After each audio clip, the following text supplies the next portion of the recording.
Hey guys, welcome in. It's the Outspoken Network here, Sportscast. Thanks guys for jumping in.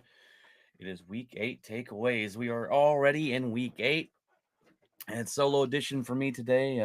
Craig is going to jump on every other Tuesday going forward, and yeah, so fun stuff. I'm a little early. I didn't want to sit around and wait for 9 o'clock. I was antsy to get started here. So, um, 8 weeks have gone by, and we're going to give you our uh, week 8 takeaways. I'm going to give you my week 8 power rankings. I'm going to give you some breaking news, a little bit, some talking points here as well. So, we're going to go into all of that. But at first, I got to do something, and I think it's hilarious. Um, some Bears fans might not think it's hilarious, but it's it's great. It's great. Watch this real quick here, as I think we've all seen it by now. But yard line. Now you can greatness. step into it. Here comes the Hail Mary.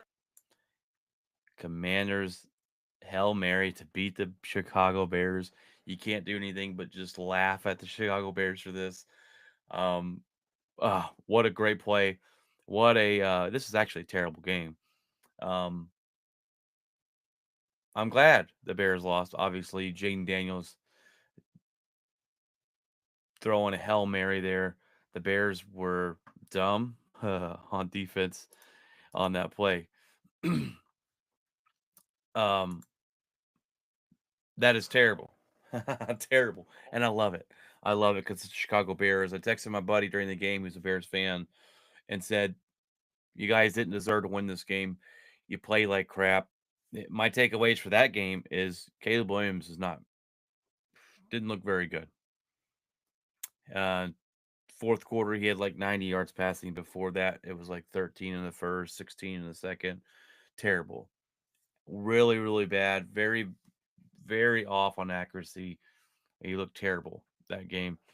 They get a good run by Swift, and then they get the touchdown to go ahead, and they give up a Hail Mary now. But the play before that, they give the sidelines away to the Commanders, which made no sense to me because you want to take the sideways away from the team, tackle them in the middle of the field, make them use a timeout, make them run, run the clock, whatever it may be. I'm not even sure if the Commanders had any timeouts at the end right there, but they give the sidelines away. They get a couple extra yards, which sets them up for a Hail Mary attempt. And the funnier thing about all this, not only that the Bears lose, they lose in Bears fashion. Um, Paul from Bear Ski Films is like, of course, this is how we lose the ball game. They're used to the misery there. But during the play, Stevenson for the Bears is over here chatting up the fans, making fun of them, waving them goodbye as the play's already started. Turns around and realizes, oh crap, the play started. He runs over there, and then he's the one that tips the ball up to the Washington Commanders uh, tight end Noah Brown, and he scores and beats the Bears. It was greatness. I'm talking to my buddy. I'm like, yeah, y'all won. Shouldn't have won this game, and then that happened. It was greatness. Hey, Paul from Bear Ski Films, what's up, bud? Um, I know I had to laugh. I had to get the laugh of the Bears out of the way to start the show. You missed me play the famous Hail Mary there, but all right, guys. Week 8 takeaways. My number one takeaway is the New York Jets. Jets. Jets are the biggest failure of this season. um, they are done. Stick a fork in them. Done. Rodgers is done and washed. I thought Rodgers might have had more in it. Um, I thought Rodgers had a little more. Yes. This was your chances to twist the knife in my side. Yes, agreed 100%. I didn't want to invite you on the show tonight because I I didn't want to laugh in the face or put too many digs in on the Hail Mary pass, but it was greatness. But anyways, back to the Jets here. The Jets are terrible. They are terrible. They're done. Me and Paul and for Bearsy Films and Craig before the season started talked about how the Jets have a chance here. If Rodgers has anything left in the tank, they've got all this stuff on paper. They've got a good offense. They've got weapons. They've got a defense. And it turns out that Rodgers is not. Rodgers is on empty. He doesn't have anything left in the tank. He's washed. And we start asking the question now: Is this hurting his legacy? Right? Is this hurting his legacy? The Packers didn't want to give Rodgers the keys to the kingdom because he wants to have the keys to the kingdom. The Jets gave the keys to the kingdom to him, and it's backfired. They fire Robert Sala, which I was never thought Robert Sala was a great head coach. He may be a great defensive mind. That's why Packers hired him to be a consultant. Um, but but they fired him. Okay, all right. It's probably a probably a Aaron Rodgers thing. They say it wasn't. Says he was blindsided. I don't believe that one bit. And then they go out and they get Devontae Adams. And Devontae Adams, you're like, okay, let's see. Well, it's been nothing. The Jets still sting. Aaron Rodgers is done. And now I think we start asking ourselves, is is it I mean, is he hurting his legacy more than anything else at this point? Um Briss, thanks for jumping on, Briss. Briss says go Bears. Yeah. I can't agree with that one, but it was a tough loss for them over the weekend. A crazy, crazy play. Hey Enrique, thanks for jumping on. Go Cowboys. No, no. We got next week. No, I don't think you do, but um we'll get into the Cowboys here in a second too. But the Jets are done. Rodgers is done, and I told my wife, I go, I think he plays again next year. I think his ego is too big for him to step away after such a bad year. And, you know, it's the same thing like LeBron James, in my opinion. LeBron James has a lot of say in who he plays with, who he plays for, where he goes. Heck, he got his son drafted by the Lakers, even though he's not good enough. Um, he has a lot of say, even though he acts like he doesn't. So when it fails, then you have that person to blame, and it's Aaron Rodgers. Lions. My second takeaway is the Lions are on a different planet, my friends. They are on a different planet than anybody else in the NFL. They scored 52 points Sunday versus the Titans, all before the fourth quarter. Goff only threw for 85 yards. How do you put up 52 points, and Goff only throws for 85 yards? Well, they ran the ball a lot, 127 yards rushing. But the thing that makes the Lions so dangerous is they get it done multiple ways. And I've talked about this before the season, and it continues to be true today. They play great offense, they play great defense, they play special teams. And to be a great team, you've got to play great on all aspects of the field and all aspects of the game. They scored on defense, they scored on special teams, they scored on offense. They had great field position. They got turnovers from the Titans left and right. They put up 52 points for halftime or before the fourth quarter, able to set their guys out and not really play the fourth. They, it's crazy. The Lions are on a different planet than anybody else, and it sucks that they're in my division because they're a really good football team. My question on number three is I asked to Cowboy friends of mine, is the Cowboy season done? We talked about the panic meter last week. I said don't hit the panic meter yet. You've got to beat the 49ers. If you had asked me today if the Cowboys season is done, I'm telling you yes. They go out and they lose to a 49ers team that is more injured than they are. Okay? The 49ers team was way more injured, not way more, but they were injured more. They were missing all of their weapons, except Debo, which didn't really have that good of a game, and the tight end and Kittle had a pretty good game. Cowboys were up 10-6 at half. They gave up 21 third quarter points. Dak threw two more interceptions. Um,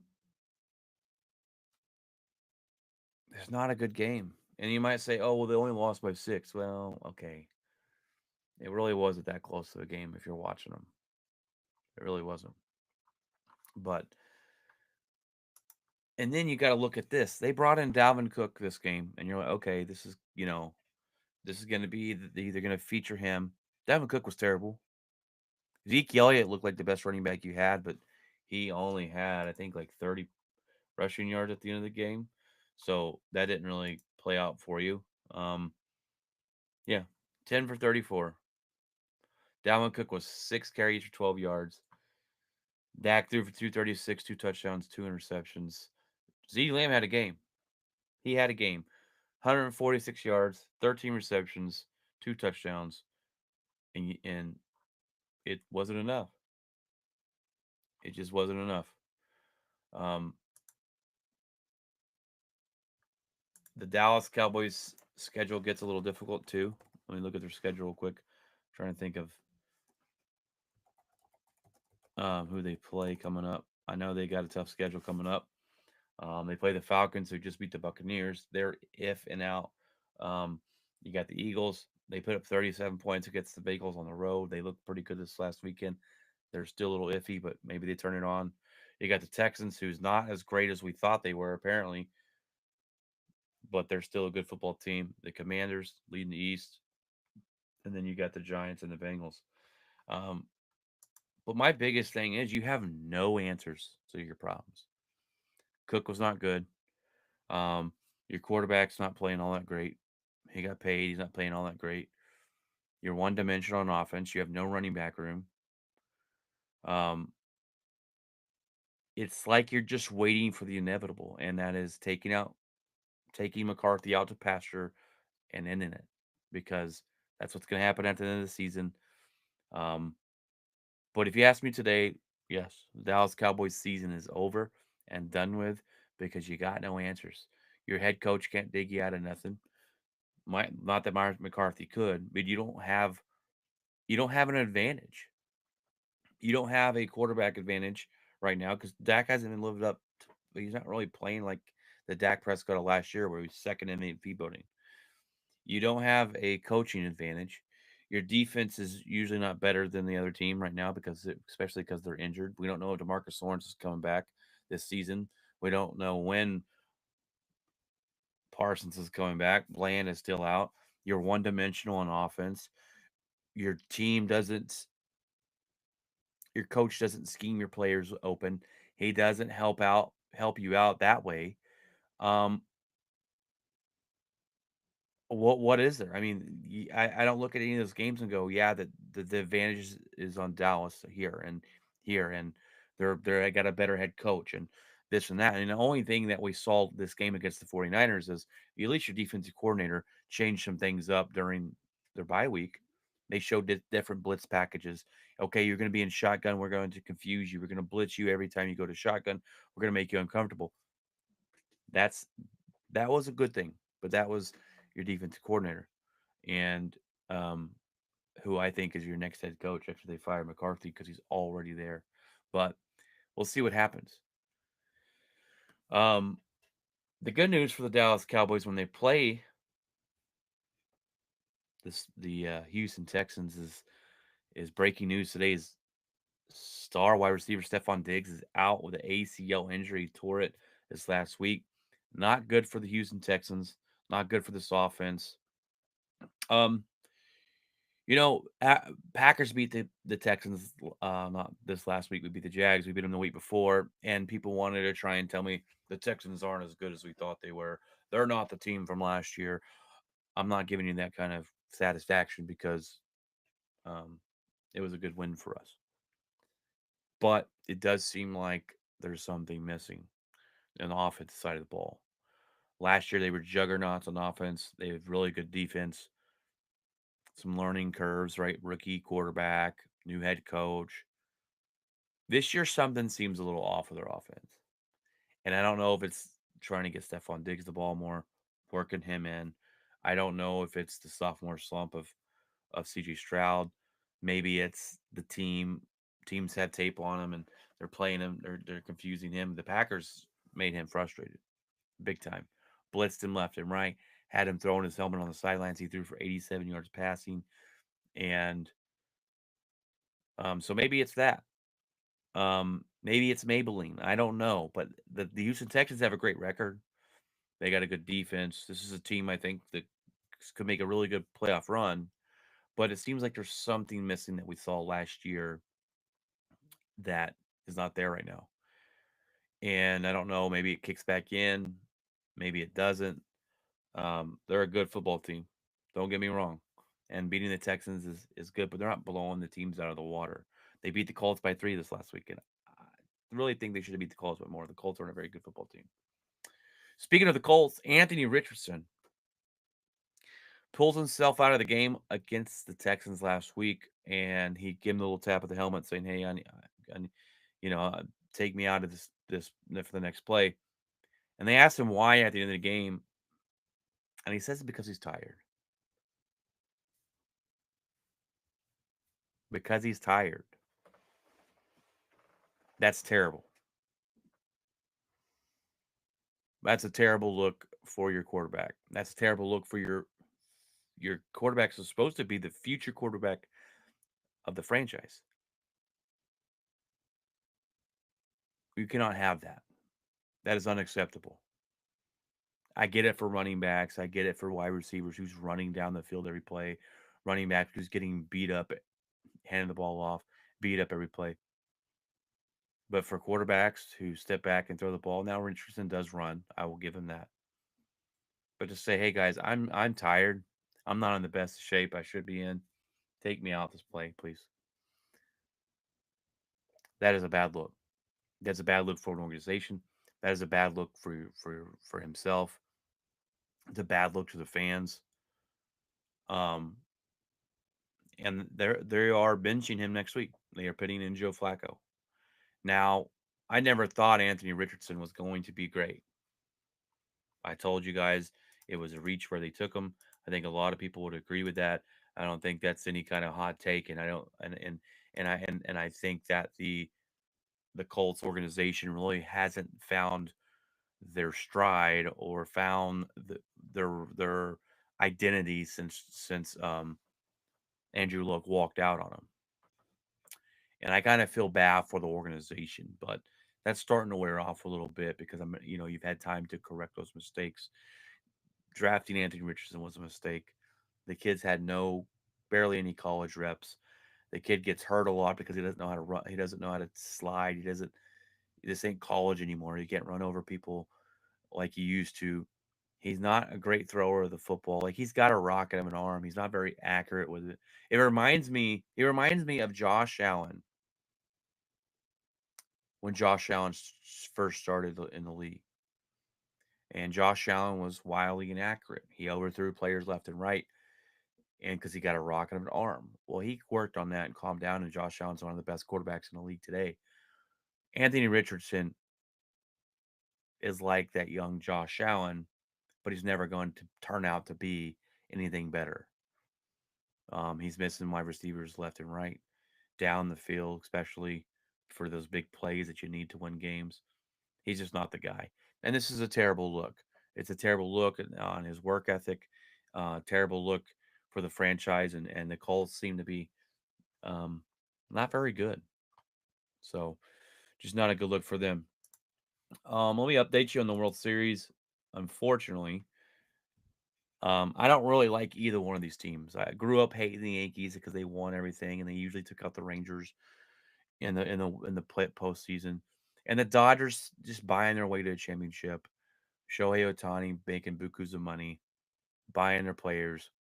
Um, I wanted the Yankees to win. I want them to win for Jeff's sake. They haven't been in a long, long time, and they're down 3 games to nothing.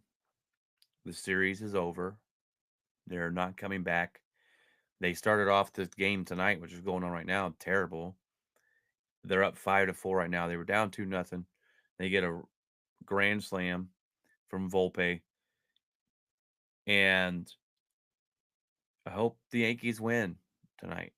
I don't, to get swept would be pretty sad in the World Series.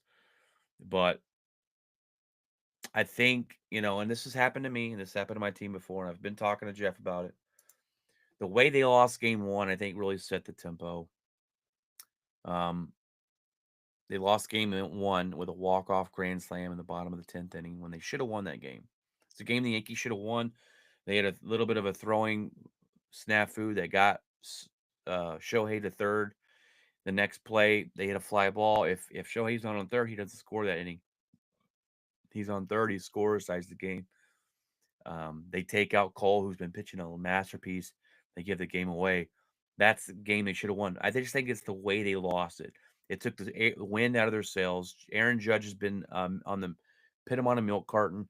He hasn't showed up. He's been missing this World Series, which is not a good look for him. Something he's going to have to overcome going forward. The Yankees went into slump batting. Um, but I asked Jeff if losing the way you did in game one with a walk-off grand slam and the kind of shock factor it was, do you think that is one of the reasons why? And he said 100%. And I agree with him. The Rangers were 1 out away 2 times in the 2011 World Series in game 6. We blew it and lost that game. We knew we weren't winning game 7. No chance.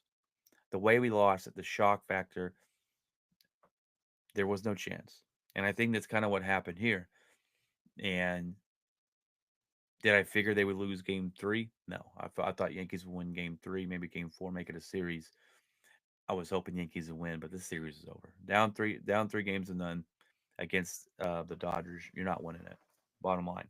Um, it's only happened um, once before, and that was when Boston beat the Yankees going down 3-0. That was a memorable series. But sorry, Jeff, it doesn't look like the Yankees are going to win. But the good news is you got to World Series. Um, I think Soto was the best pickup in the offseason. Um, I think he'll pay him, and I think he's happy there. Him and Judge are a great duo. Now they've got to show up during the World Series and the postseason. So, but all right, guys. Well, it's going to be our Week 8 power rankings, and this changed drastically from last week to this week. The Lions are number 1. Sorry, Cat. Sorry, Chiefs fans. You've been squeezing by and barely beating teams and bad teams, right? The Raiders run a good football team. You beat them by just a touchdown, one score game. Um, I got the Lions number 1. All right. The Lions may have a loss, but they are on, like I talked about, on a different planet. They play 3 aspects of the game very well. You've got to be on your A game to beat them. Bottom line, they're well coached. They have one of the best offensive coordinators in the football. They Goff's been playing out of his mind. I told you guys last year. Out of the last year, I had to give Goff his kudos. He's continued to do it this season. Well coached, well talented. GM's got to be one of the best GMs in football to turn the Detroit Lions around to being a winning football team. Then I got the Chiefs. The Chiefs are undefeated, 6-0. They keep winning, even though even though Patrick Mahomes has the most interceptions, even though this, even though that. At the end of the day, they're 6-0. You got to put them in your top 5. And if you don't have them in the top 2, I'm kind of questioning your list. I got the Buffalo Bills here. They came out and beat the brakes off the Seattle Seahawks, who were supposed to be a good football team back and forth. They've been that gritty. And the Seahawks, if I had to go back and give one name, a one-word answer to explain the Seahawks, explain each team, the Seahawks would be gritty.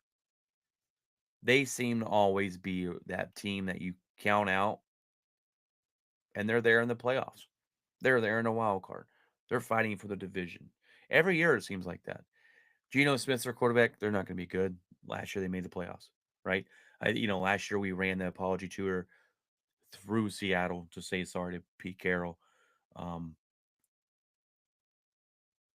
I thought they would play better though. They lost 31-10. The Buffalo Bills just put them on a clinic, went in there and handled business. I got the Packers at number 4. Yes, number 4, Green Bay Packers. They keep getting it done with or without Love. It seems like we're 6-2. Love goes out in the third quarter. Malik Mills comes in and we win. And let me tell you what, we have a lot of ignorant, dumb Packer fans that want to get on here. Were we paying the wrong quarterback? We should be paid Malik Mills this conference. This blah, blah, blah.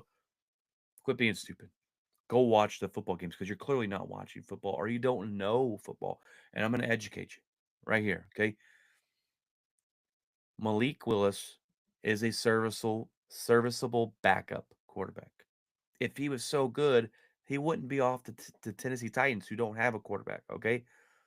He came to Green Bay. Give Gutekunst kudos for going out and getting this guy. He's been serviceable. He's been pretty dadgum good. Is he better than Jordan Love? No. We're being stupid. When Malik Willis is in, we have to run the ball 90% of the time, and he limits our passing abilities. You know why? Because he's not as good as Jordan Love. It's not that hard. Watch football. Jordan Love opens up our playbook. He has a um, great arm. Jordan Love's good. Malik Willis is not. So quit acting like he's better. It's ridiculous. It's absolutely ridiculous. And any fan out there that's a Packer fan and you've seen them on Facebook saying that we should have paid this guy all the money. Quit being stupid. The Packers were my number 5 team last week. Paul said I was being a little bit of a homer. I'm not. They have a pretty good defense. Um, they have a pretty good offense. We have one of the best coaches in football. We finally found a kicker as he wins back-to-back games for us, winning kicks. What was the trap game this week against the Jags? We win. We moved to 6-2. We got the Lions next week. I don't think we're going to win that game. I hope we put up a fight. Hopefully Jordan Love plays. We'll see. But that's on to next week. And then I got the Baltimore Ravens at number 5. Look, I wanted to kill them for losing against the Browns, and I moved them. They were number 4 team last week. I moved them down to number 5. Really, when you get outside of the Ravens, who are you going to put? Who are you going to put there? Who are you going to put? Okay, let's go look at it because I just could not find anybody put there. I got the Bills in already, right? I got um I could have put the Texans. I could have put the Texans, but Texans were my honorable mention. You could put Washington Commanders. I could have put them there. They won this last weekend. They didn't look all that great doing it, but I think the Ravens are just better. I think they had an off week. Um, you're definitely not going to put Atlanta. You're not going to put the Cardinals. That division, the NFC West, is all up for grabs. 4-4 is winning the division right now. It's terrible. You got 3 teams at 4-4: Seattle, San Fran, and the Arizona Cardinals. Um, who are you putting there? It's not going to be the Steelers. The Steelers are not. Sorry, Derpy. I think they're pretenders. They're not contenders. They're not putting the Broncos. They're 5-3, which they've been a little bit better this last couple weeks. Yeah, I got the Ravens there. I think on any given day they're going to beat anybody else you put there. So that's my top 5 power rankings. Switched up a little bit. It changes every week pretty much, but all right, guys, that's my week 8 takeaways, my NFL power rankings, and it's that time I answer the question about what's in my locker. And my locker this week has been pretty hectic. Last 3 weeks of work has been pretty crazy. Putting out, um, not well, it's been crazy at work. Okay, we've been a little short staffed. We had a fire driver, and we got a couple spots open for rear load, but we got to fill those and we'll be back to normal. We're going to get really busy in February as we're taking on some more work. So, really good things for Frontier Waste as we're growing. But this week has been, I took my mom to her heart doctor appointment this today, and then it's really getting ready for Halloween. So, go trick or treating Thursday. It was supposed to rain, but it's not going to anymore. Thank goodness, because no one wants to walk around and get wet, and um, it's not fun. So we got trick or treat on Thursday. The kids are gonna have a blast. When we get into November, when we get into the best time of the year, where it starts to be, um, I would say fall. We don't get that here in Texas, where it's going to be Thanksgiving and Christmas, and that's the best time of the year for me, in my opinion. But other than that, not much. Just working, getting ready for trick or treat and Halloween and all that good stuff. All right, guys. Well, that's the show today. Your week 8 power rank, or your week 8 takeaways, your week 8 power rankings as well. Um, come follow live on the show. We can be in the comments section, as we've got a couple people here tonight in the comments section. Find me on Facebook at Brian Watson. You can find us live on YouTube, Twitch. Um, come listen to the show. Let me know if there's anything you want me to talk about. Usually, we got Ryan in the comments want to talk about the Cowboys nonstop, but I haven't seen him in a while. Maybe it's because their Cowboys season is over. He says it's not. I would like to have the conversation with him at one point. But all right, guys, God bless, and remember to keep it outspoken.